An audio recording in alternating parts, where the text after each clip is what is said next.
Green Party says it will implement a renters' rights bill if it is elected to Parliament and manages to wrangle one out of a coalition agreement. Its plan, the party says, would ensure rent-controlled properties and warm homes.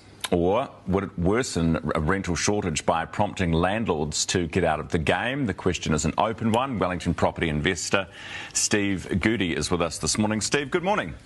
Good morning. So the Greens have got basically a number of parts to it, but you wouldn't be able to increase the amount of rent that you are charging. It would be capped to either 3% or inflation or a number of other measures. Good idea?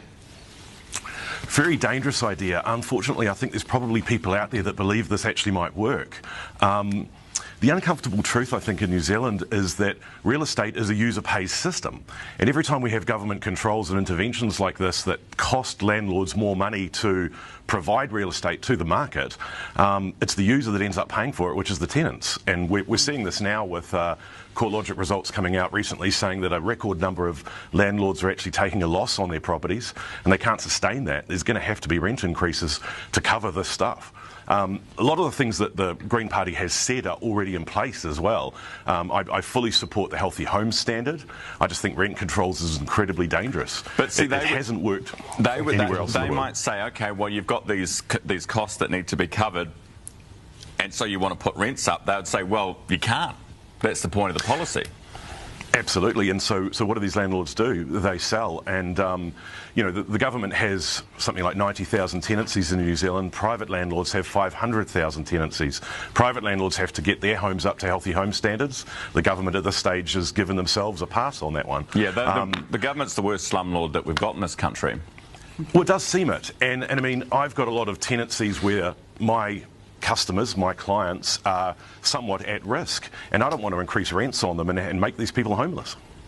But that's what will happen, because you won't be able to increase the amount that you're charging in rent. Your costs will be swallowing any money that you might have made out of providing a home for a family to live in. You will sell it, and there will still be a whole lot of people who need to rent, who can't afford to buy, who will have nowhere to go.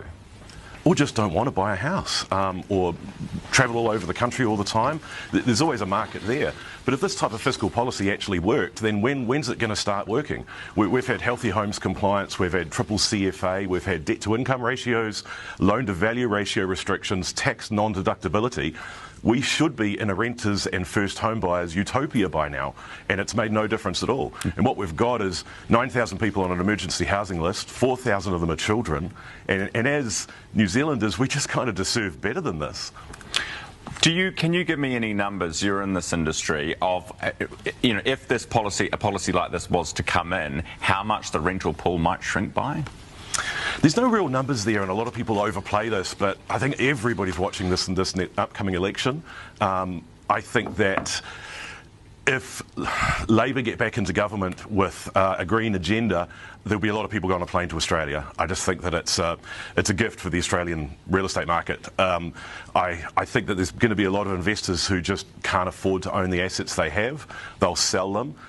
It might be a small boom for first home buyers for a while there, but as you say, it's going to shrink that rental pool, and rent controls, and we've seen this in San Francisco and New York and everywhere else it's ever been attempted in the world.